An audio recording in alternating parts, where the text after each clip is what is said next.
সুদের টাকা দিয়া ঘর বানাইলাম, এই ঘরের ভিতরে 4টা 5টা রুম, এক রুমের ভিতরে আমি থাকলাম, আর বাকি 4 রুমের মধ্যে আমার সন্তান থাকলো, মা থাকলো, বাবা থাকলো, ভাই থাকলো, বোন থাকলো।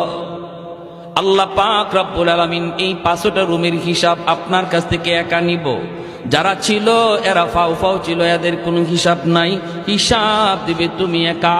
এজন্যই তো এক বড় ভাইকে ছোট ভাই বলতেছে, ভাইয়া সাবধান, ভাইয়া তুমি সুদের ব্যবসা কইরো না, সুদে টাকা আইনো না, সুদখোরের কাছে তুমি যাইও না, অল্প হলেও তুমি এর উপরে সবর করো, আল্লাহ বরকত দিয়ে দিবে।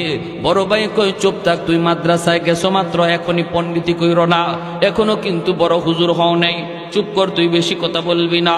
ছোট ভাই বলতেছে, ভাইয়া ও ভাইয়া তোমার হিসাব কিন্তু কেউ দিবে না, কেউ দিবে না, হিসাব শুধু তুমি একা একাই দেওয়া লাগবে। বড় ভাই কস কি তুই, আমি কষ্ট করে করে আইনা সবাইরে খাওয়াইলাম, আমার বিপদের সময় কেউ দাঁড়াবে না। কয় না, ভাবিও তোমার বিপদের সময় দাঁড়াবে না, ভাতিজাও তোমার বিপদের সময় দাঁড়াবে না, আব্বাও তোমার বিপদের সময় দাঁড়াবে না, আম্মাও দাঁড়াবে না, আমি তো দাঁড়াইমু না। ওই বড় ভাই কস কি তুই, মাসের মাস তোরে বেতন দিই আমি? কয় যত বেতনই দেও, বিপদে যখন পড়বা আমি নাই। বড় ভাই কস কি, আমার বউ? বলে বউ না।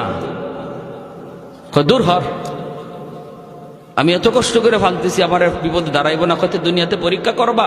বড় ভাই কয় পরীক্ষা কেমনে করবি? কয় দুনিয়াতেই তুমি বিপদে পড়ে দেখো তোমার পাশে কে দাঁড়ায়। কয় কেমনে বুঝবো?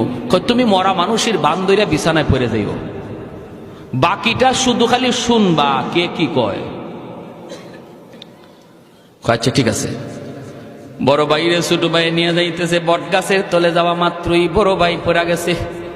ছোট ভাই বড় ভাইরে লাশ বানায়া বাড়িতে আইনা কান্না শুরু করছে, আব্বা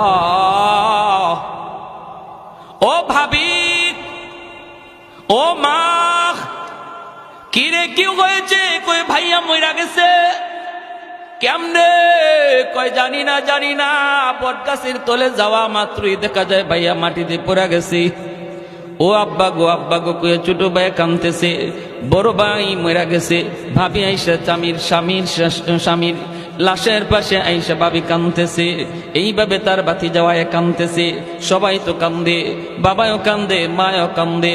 ওই অবস্থায় সে বলতেছে, আব্বা একটু সময় আমাকে দিবানি? কেন? কয় আমি একটু হুজুরের কাছে যাব, মুফতি সাহেবের কাছে, জিন হুজুরের কাছে যাব, যাইয়া হুজুরের কাছে একটু পানি ভরা নিয়ে আসবো। আমার মনে হয় ভাইয়ার দম আটকে আছে, এটা মনে হয় কোনো জিন্নাতের কারসাজি, কারণ বট গাছের তলে ঘটনাটা ঘটছে। আমি একটু পানি ভরা নিয়ে আসি, একটা ফু নিয়ে আসি। বাবা কইতা, বাবা তাড়াতাড়ি যা। ছোট ভাই দৌড় দিছে মাদ্রাসায়। কি আর মাদ্রাসায়, হ্যাঁ তো নিজেই বড় হুজুর। ঘটনা তো হেই ঘটাইছে। কিছু দূর যাইয়াই ফেরত আইছে, আব্বা ফু পায়া গেছি। মুফতি সাহেব হুজুরে এমন এক ফু আমাকে শিখাইয়া দিছে, এমন এক তাবিজ